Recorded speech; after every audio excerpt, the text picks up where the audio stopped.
So in this video, I'm going to let you know the ways to withdraw money from your Binance to your bank account. In order to withdraw money from your Binance to bank account, you simply have to follow the steps. First thing, you have to log in into your Binance account.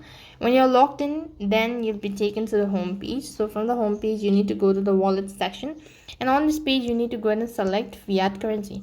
If you're unable to find it on this page, you could also go ahead and tap on the icon from the top right. And on this page, you could locate fiat currencies.